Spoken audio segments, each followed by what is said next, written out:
കേരളമൊട്ടാകെ തെരഞ്ഞെടുപ്പിന്റെ ചൂടുപിടിച്ച പ്രചരണത്തിലാണ്. അന്തരീക്ഷത്തിലെ ചൂടും പ്രചരണത്തിന്റെ ചൂടുമായി രാഷ്ട്രീയ മണ്ഡലം ഇളകി മറിയുകയാണെന്ന് തന്നെ പറയാം. അങ്കത്തട്ടിലേക്ക് കടക്കാൻ ഇനി ദിവസങ്ങൾ മാത്രമാണ് ബാക്കി.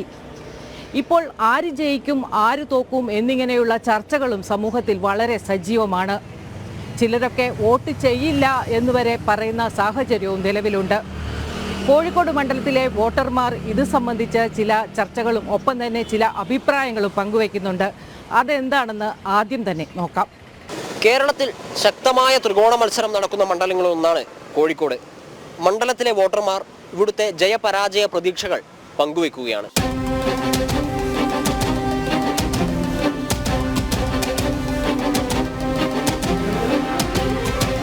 ഇവിടെ രാഘവേട്ടനാണ് ചാൻസ് കാണുന്നത്. കേന്ദ്ര മോദി സർക്കാർ, വേറെ ആര് വരാൻ എന്നെ പൊളിയല്ലേ.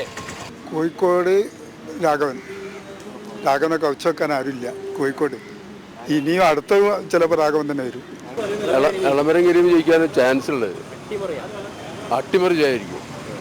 രാഹുൽ ഗാന്ധി പ്രധാനമന്ത്രിയാവും. എൻ്റെക്ക് വോട്ട് വർദ്ധിക്കും. കാരണം കഴിഞ്ഞ സ്ഥാനാർത്ഥികളെ കുറച്ചുകൂടി ഏബിളാണ് ഇപ്പോൾ ഉള്ളത്.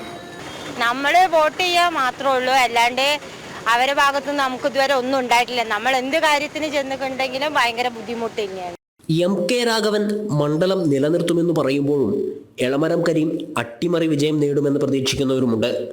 കുറേ കാലമായി രാഘവനാണ് MP, പക്ഷേ അയാളെ കൊണ്ട് യാതൊരു പ്രയോജനമായിട്ടൊക്കെ ഒന്നും കണ്ടിട്ടില്ല. ഇനി എളമരം കരീമിനെ ഒന്ന് പരീക്ഷിച്ച് നോക്കാന്നുള്ള. കോഴിക്കോട് M.K. രാഘവന് സാധ്യതയുണ്ട്. വികസന നായകനാണല്ലോ. കോഴിക്കോട് എളമരം കരീമിന് വിജയ സാധ്യതയാണ് കാണുന്നത്.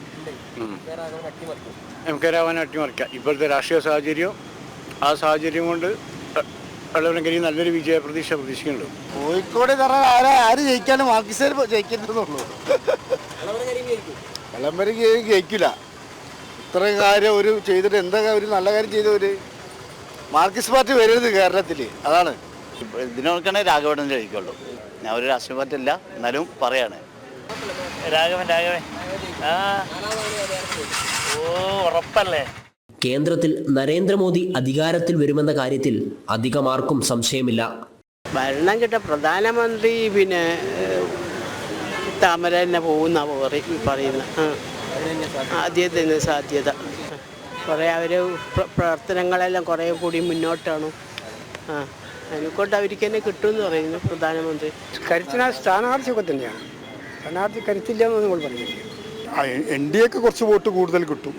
ആര് ജയിച്ചാലും നമുക്ക് നല്ലത് കിട്ടിയാൽ മതി. നല്ല ഒരു വികസനവും കാര്യങ്ങളൊക്കെ വന്നാൽ മതി. മാറ്റം വേണമല്ലോ. മാറി മാറി പാർട്ടികൾ അധികാരത്തിൽ വരണമല്ലോ ആൾക്കാർക്ക്. നല്ല നാട് നന്നാവും. ഈ കണ്ടതൊക്കെ ആഗ്രഹങ്ങളും പ്രതീക്ഷകളും ഒക്കെയാണ്. ഇങ്ങനെയൊക്കെ തന്നെയാണോ സംഭവിക്കുക എന്നറിയാൻ വോട്ടെണ്ണുന്ന ദിനം വരെ കാത്തിരിക്കണം. Cameraman Viju M. സായിക്കൊപ്പം ഗോകുൽ K. വേണുഗോപാൽ, ജനം, കോഴിക്കോട്.